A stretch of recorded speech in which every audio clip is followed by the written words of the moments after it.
This is the story my grandma told me about a ghost that had always visited their hostel at night. A ghost known as the Lady in Red Heels.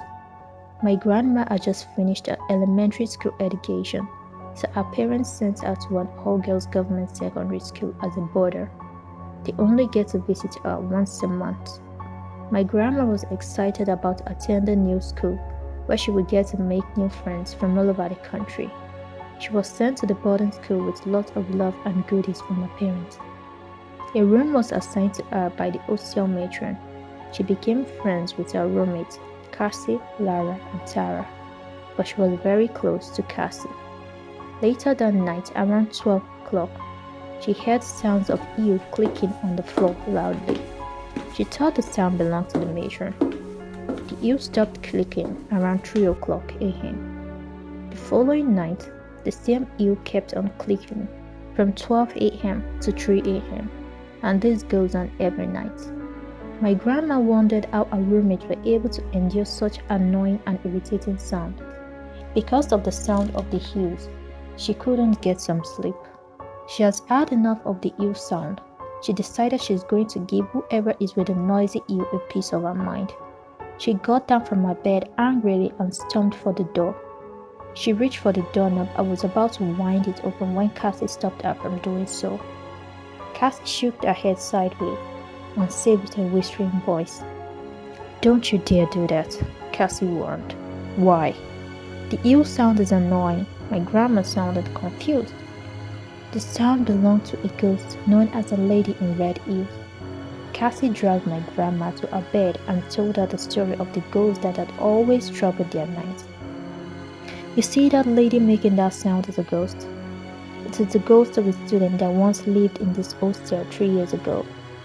Sonia was a new student that just transferred from a private school to a government school.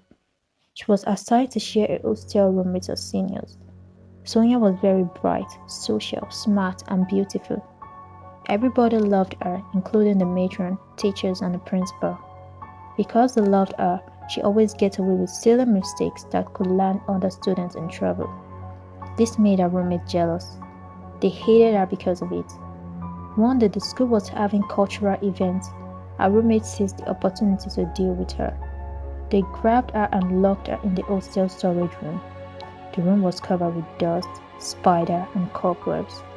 After 12 hours, the matron and teachers noticed their absence, because one can easily notice the absence of someone as lovely and bubbly like her. A search was conducted for her and she was found lying in the hostel storage room. She was rushed to the school clinic where she was confirmed dead from asthma attack. Her perpetrators were expelled and sentenced to the juvies. So every night from 12 a.m. to 3 a.m., Soya ghosts roamed the hallway searching for the student that locked her in the storeroom. Any student that comes out during that period die or run crazy. My grandma became scared. The following morning, she called her parents and told them the story of Sonia ghost. Her parents laughed it off and said she shouldn't believe such shallow story. Ghosts are not real and that they are sure her roommates are just pulling a prank on her. It is common for old students to prank new students. My grandma believed her parents' words. Later that night, when all of her roommates were asleep, she decided to confirm for herself if her roommates were pulling a prank on her or not. When she heard the clicking sound of the heels, she tiptoed out of her bed and sneaked out of the room. She closed the door shut gently, afraid not to wake her roommates. The hallway was dim lighted. She followed the sound of the heels down the hallway. She stopped in her tracks when she saw a shiny red heel standing out in the dark. She strained her eyes to see clearly who the bearer of the red heel was. She looked from the heels and saw a lady in a grimy white gown. The lady stopped walking and turned over to my grandma. My grandma was terrified by the sight of the lady. She almost dropped dead on the spot. The ghost was headless. Her grimy white gown was stained with dry blood. The ghost held her head in her hands. My grandma screamed from the shock and ran to her room. She reached for the doorknob and tried to open the door, but it wouldn't open. She realized the door was locked. She banged on the door loudly, begging her roommate to open up, but her plea fell on deaf ears. I warned you not to go to the hallway. You refused to listen, said Cassie. We can't risk the ghost coming in with you. My grandma realized that her roommates are not ready to open up to her, so she took on her heels and ran to the matron room, while the ghost followed her, laughing heavily. My grandma pleaded for the matron to let her in, but the matron pretended as if she's not in. She ran out to the open field, scared for her life, while the ghost followed. My grandma was so scared that she peed on herself. She regretted believing her parents' words over her roommates. The ghost was about to catch up with her when she remembered the talisman her grandparents gave her on her last visit to India.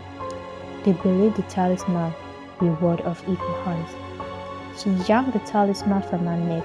She stopped running and turned over to the ghost. She pressed the talisman on the ghost's forehead.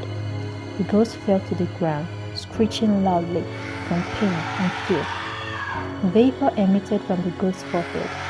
The ghost tried to pull the talisman from her head, but whenever she tried to pull it off, it burned her finger. Suddenly, the sky turned grey, and the sky began to rumble like it was going to rain. Lightning came down from the sky and struck the ghost. The ghost evaporated into the thin air. The school was now free from the ghost in red heels. The following day, my grandma called her parents to come get her from the school. My grandma was withdrawn from the school and was homeschooled ever since.